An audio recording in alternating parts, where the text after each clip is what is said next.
Hey there. Hello everybody and welcome back to the Veras Connolly channel. Today is going to be a very different kind of video. Well, I say that, but at the same time, I made a video like this last year just discussing a different topic. I guess it's not that out of the blue that I'm doing a video like this. So on the Cartridge Crusaders, we have a members only podcast where we talked about some of our mental health struggles. We called it the self-help episode. And it really got me thinking about a lot of stuff because I realized that I haven't really discussed a lot of the things that I have going on. I don't usually like to talk about it. But because last year it seemed like a lot of people benefited from me making a video talking about my LGBT stuff, I figured it would be good to maybe talk about my OCD stuff as well, because who knows, maybe this video will reach somebody and it'll make them feel less alone. That's kind of what today's video topic is we're going to be talking about kind of my personal experience and my history with obsessive compulsive disorder. So there is no way to do it but to do it. So yeah, let's launch right into it, I guess. While I haven't been like officially diagnosed, if you will, I have been to 4 different therapists and 2 different counselors who all told me the same thing. So I think we're working with a little bit more than just a hunch at this point. It's also important to note that those therapists specialized in OCD, so that I trusted their word. Also, with how expensive it is to get tested for some of these things these days, this is kind of the best way to do it, is to kind of find a therapist who specializes in that department, talk to them a little bit, and then they're like, oh, it sounds like you do have this. Or if you talk to them, they're like, actually, it sounds like you have this. Then you can be like, oh, okay. And then you can kind of seek somebody else out who specializes in the thing that you just found out that you actually have, and then go from there. I would say it's like a life hack, but you really shouldn't life hack mental health, so I'm not going to say that. So like I mentioned earlier, for anybody who doesn't know, OCD stands for Obsessive Compulsive Disorder. It means that your body has a compulsion to be obsessive about stuff. Anything from closing and locking your door 7 times before you leave the house, to making sure that you don't step on a single crack ever in your life at any point, whether it's a street or on a tile floor or anywhere, really. And it's also good to note that you are not doing this for fun. You are doing this to survive. Why would stepping on a crack do anything negative to you? We don't know, but it feels like the world will end if we do. Anything from social interactions to hygiene routines to bathroom trips, bathroom trips. Every facet of our life, we develop these little rituals that we have to do, or the sun god Ra will come down and smite us personally. I'm obviously over exaggerating a little bit, but it really does feel like sometimes that if you do not perform the rituals the exact way that you do, that something bad will happen. Your brain has tricked itself into thinking that there will be dire consequences if not performed in a specific way. And it is very, very crippling and debilitating. This can lead to constant dreaded anxiety, just a consistent flow of thoughts over and over and over again that you cannot turn off.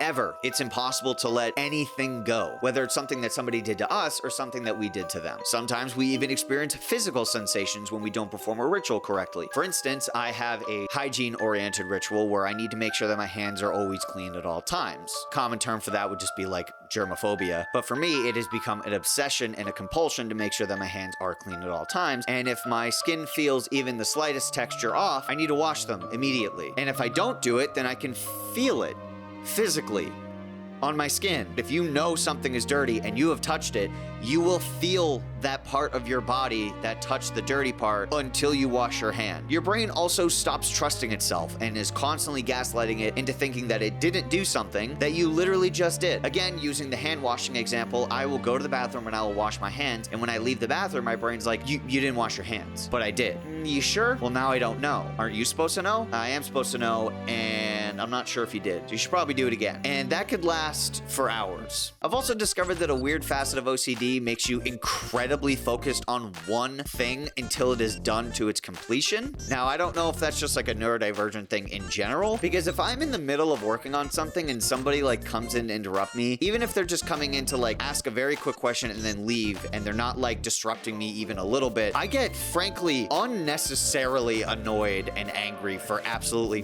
no reason. So I don't know if that's like one of those OCD things or if that's just a personality thing. That one I'm not entirely sure. I don't get angry at them. I don't get frustrated, whatever. I can control myself. I'm an adult. But my point is that like I feel like a weird level of frustration in the back of my head when somebody comes to interrupt me doing something, because I'm just trying to get this done and I am locked in completely. Back in college, whenever we had assignments due, I would literally sit down, lock in, do the assignment, pretty much finish the entire assignment super early, and then have nothing to do, just because like I was so like locked in and focused onto it, and like I was able to just like tune everything out and just like focus on this one thing, to the point where like the world around me pretty much could have ended and I wouldn't have noticed. I have to make sure that I have enough time in my schedule to get the entire thing done, or it just won't get done, because I will sit down and start doing the task, and then I won't stop doing the task until it is done, to the point where I forget to eat or go to the bathroom. There's also the dreaded overthinking and overanalyzing of absolutely everything. So you might be wondering, well, what happens when you have to deal with all of that stuff over kind of an elongated period of time? What results come from that? I will never speak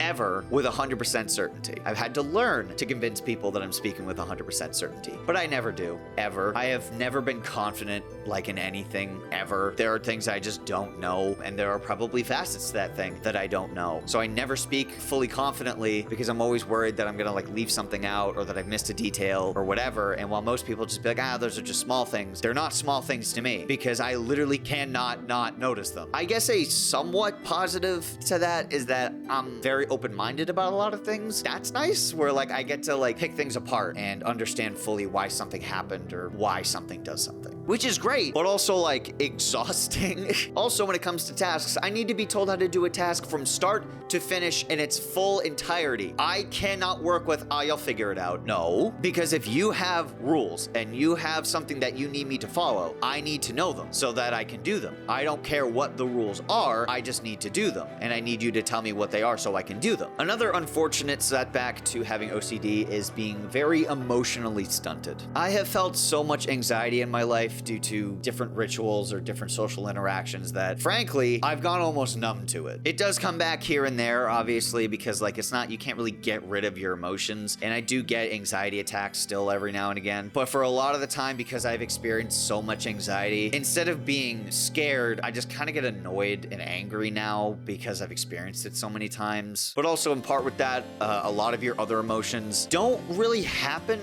as often anymore. I feel like a lot of people have described people with OCD as very robotic, and that's mainly just because we've experienced so much anxiety and so much fear in our life that we have pretty much stripped away everything just so that we can focus on making sure we're doing everything correctly, which basically means that we just don't experience our emotions very often, which is super unfortunate, but just kind of the way it is. But that also in turn makes it so that a lot of my emotions are very calculated, and a lot of my interactions are, for lack of a better word, scripted. I talked about this on the podcast, but essentially what happens is when I'm talking to somebody, I am microanalyzing everything about the situation and activating the emotions that I need for that circumstance that fit the conversation that's happening at hand. So for instance, if they say something that was kind of funny or was supposed to instill comedy in me, I will laugh, whether it's real or forced. Now, this is a very human experience. A lot of people will do this, but for people with OCD, this even happens with people who I actually genuinely think are funny. So a lot of the times my reactions might come off as fake, but it's really unintentional. I'm not trying to sound fake. I'm just trying to activate my emotion to accurately portray how I feel in that moment, because like there are times where I'm like, oh, this is genuinely funny, we should laugh. And like a lot of times it does just happen genuinely and I don't have to force it. But there are times where I'm like, I am exhausted. I don't have the energy to tell you that I find that funny. So let me push this laugh out so that you knew that I found it funny, but I have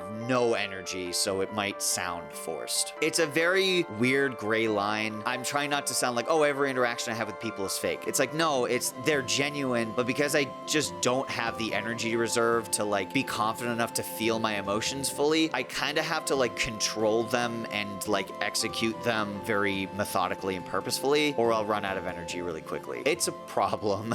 And also because of that, I've had to learn how to stuff my emotions away, because I might overreact to something because I'm overstimulated, or I've overanalyzed something so much that I start to freak out a lot, which is not good, and you should not do that, and you should feel your feels and let your emotions be heard, or you will, suffer in silence, which is not ideal for anybody. You can kind of tell that as the video is going on, I'm like unmasking multitasking more and more. This is obviously a very sensitive and deep topic for me, and it's not easy to talk about because it has impacted me in a huge way. And it's not really something that I want to be like, hey guys, I have a life-altering disorder. Like, it just doesn't feel genuine, you know? And like, I can make myself laugh and kind of bring the energy back, but like, it feels wrong portraying it that way. You know what I mean? It's also difficult for me to handle multitasking anything because, like I mentioned earlier, because I need to lock into one task, one thing at a time, it's hard for me to be doing a task and then somebody comes along and says, hey, you also need to do this, because now I'll just start thinking about that the whole time I'm doing the other task. And then I won't be performing at peak efficiency with that first task. And then when the second task comes around, it'll probably come out better than the first one because that's the only one that I have to focus on at that time. You can understand why that would be extremely exhausting. I also don't trust anything. That's another fun result of OCD, is you do not trust shit anymore. Due to the years of anxiety buildup and insecurity and hindsight bias that your brain will trick you into thinking that it was right the whole time, you tend to lose trust in pretty much anything you do or anybody that you come in contact with or anything that you come in contact with. This is also part of the reason why a lot of the time when people are like, make sure you're safe, I'm like, trust me, I've already run through every single possible scenario that could have happened and I'm ready for it. Which kind of leads me to my next point, which is you do a lot of thinking and not a lot of talking. I will sit with a thought for so long. I will come up with a thought. I will think about it over and over and over again and every day. And then I'll finally bring it up to somebody and I'll be like, hey, I want to make this life-altering decision. And they're like, what the fuck? Where did this come from? I have been thinking about this for months. I've only just brought it up now because I was afraid to talk about it until I figured out every piece of it and gathered enough evidence to make sure that I knew what I was talking about, so it didn't seem like I was being impulsive. But in doing that, I'm coming across as impulsive. And that shit is the most frustrating stuff in the world and has nipped me in the butt more times than I can count. So with all that being said, what is some advice that I can give you as somebody who's been on this earth for 24 and a half fucking years dealing with this disorder that I can give to people who also have OCD who may need some help? Start getting comfortable with doing things that you do not know how to do. A lot of the time, our brain tricks us into thinking that we literally can't do anything or that we don't fully understand a task. And there are times where, yeah, no, we don't know how to entirely do a certain task, but that's okay. If you are set to do a task and you don't know how to do it 100%, you just have to do your best. That is literally all anybody can expect from you. People might have their expectations of you. Fuck that. Who gives a shit? If you don't know how to do something and somebody sets you to that task and they didn't bother explaining it to you, guess what? That's their fucking problem. When you have OCD, you kind of take on a lot of personal responsibility for your actions, which is great. Having personal accountability for stuff is fantastic, and you should absolutely take accountability for the actions that you do. Even for people who don't have OCD or people who don't have any sort of neurodivergency at all, if somebody expects you to do a task and they haven't explained it to you, and you ask for clarification and they don't give it to you, then that person's just a dick. When you have OCD or any sort of neurodivergency, you have to learn when it actually is your fault and when you should be taking responsibility for something, and when it's somebody else's responsibility to take accountability for something. Next piece of advice: if you recognize that you are doing a ritual, do everything in your power to try and recognize that that is a ritual and that the world will not end if you do not do that ritual. This one is really difficult. It's going to take a lot of time to start convincing yourself and to be confident in yourself. Eventually, if you keep telling yourself that and you keep practicing that over and over and over again, eventually you'll just get confident with it. Another piece of advice is to sit with your impulsive, intrusive, and overwhelming thoughts and meditate through them and just let them go through your head, let them go in and pass through. I usually like to do this with music because it makes it easier for me to kind of think and comprehend about everything. For instance, Minecraft OST, great one to do. Vaporwave, fantastic musical genre if you have OCD. But once you kind of sit with those thoughts and you recognize that not all of them are true, not all of them need to be acted upon, and you just let them slide right through you, you kind of calm down and it gets a little bit easier. I also want to give some advice for people who have OCD friends and what you can do to help them. First piece of advice: don't interrupt a ritual. Doesn't help at all. That only makes it worse. That makes us reset from start. If you're going to give them a piece of advice, wait till the ritual is fully completed and then talk to them. Next piece of advice: we're in our heads a lot. So it's good to know that we can always have somebody to go and talk to whenever something is bugging us or just, flopping around in our heads. It is also good to let the person with OCD make sure that they are finished with the emotional conversation so that it can come out of our head so we don't have to think about it anymore. Don't try to switch topics. Don't try to steer away to something else to try to make the conversation more positive. Just let them finish what they're going to say, and then when they're ready to move on, they will let you know. People with OCD, it is very important for us to remember that we cannot get caught in a spiral when we're talking about stuff like this. Also, a little piece of advice for people out there, stop saying you're OCD about something. Full stop. Stop saying it. I understand you're trying to kind of relate to my situation and you're trying to make me feel less weird or whatever, but it just kind of demeans and demoralizes the life-altering disorder that I have to live with. There's a huge difference between being like, oh, I have to make sure my room is clean every day, or I think about it while I'm at work, as opposed to, if my sheets are not folded the same way every single day, I will jump off of a roof. What you guys are talking about is obsessive compulsive tendencies. Note the T for tendencies as opposed to D for disorder. Another great thing about OCD is that it overlaps with all of the other neurodivergent things as well. So autism, ADHD, and OCD all have so much overlap that sometimes it's hard to tell which one you have. I've been to therapists who have claimed that I have all three. Just take that with what you will.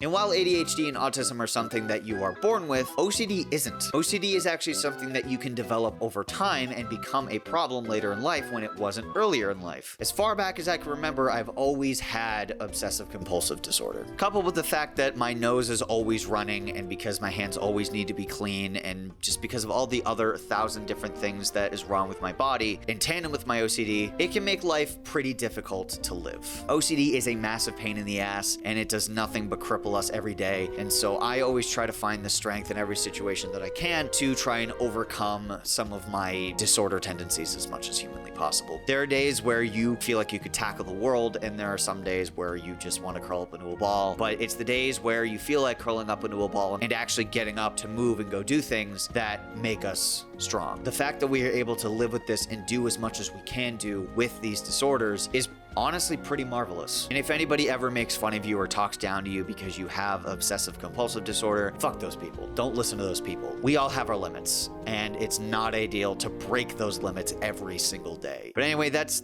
kind of the video. I just wanted to talk about that because it's very important to me and it impacts my life. It's not something I really talk about or can articulate very well. So I hope this video helps. Thank you guys so much for watching. See you in the next video. Hope this helped.